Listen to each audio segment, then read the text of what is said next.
Silkeaber er de eneste aber, man må holde privat i Danmark. De almindeligste arter er hvidøret silkeabe, dværgsilkeabe og parryksilkeabe. Silkeaber skal holdes i store rummelige buer, gerne med adgang til udvoliere i have eller på altan. Burene skal være velindrettede med udfordringer og udfoldelsesmuligheder. Det er et dyrplageri at holde aberne i små buer.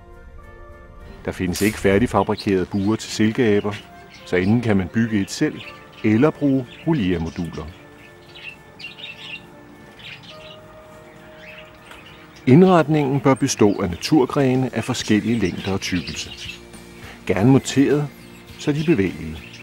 Desuden kan man anvende rør, tovværk og almindelig kæledyrsinventar. Som bundlag kan du bruge træflis, hampespåner, høvlspåner og eventuelt blade. Silkeaber bør ikke holdes sterilt. Silkeaber kræver en varieret fodring, og den rigtige kost bør bestå af specielt tilvirket foderpiller til silkeaber, samt velling, frugt, grønt og insekter. Eventuelt anden animalsk føde, afhængig af arten.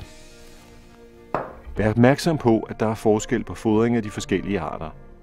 Eksempelvis æder dværgsilkeaber og hvidøret silkeabe meget gummi i naturen, hvilket betyder, at de skal have langt mere fiberholdig kost i fangenskab. Aberne skal desuden have adgang til frisk vand, enten fra skål eller fra flaske.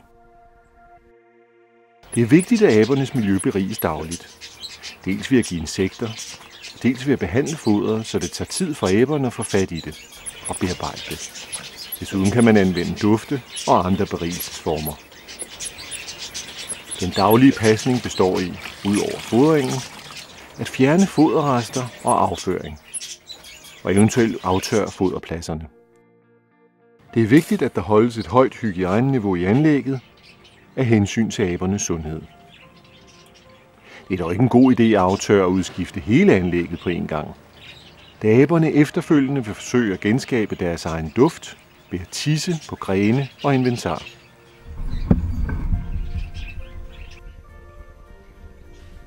Det er ikke tilladt at importere aber til Danmark, så du er nødt til at købe dine silkeaber hos en avler eller igennem en dyrehandler. Silkeaber kan ikke holdes enkeltvis, og de bliver aldrig gode kæledyr. Silkeaber hører til gruppen af hobbydyr og bør holdes parvis eller i familiegrupper. Besøg www.aber.dk for flere oplysninger om silkeaber og andre eksotiske pattedyr.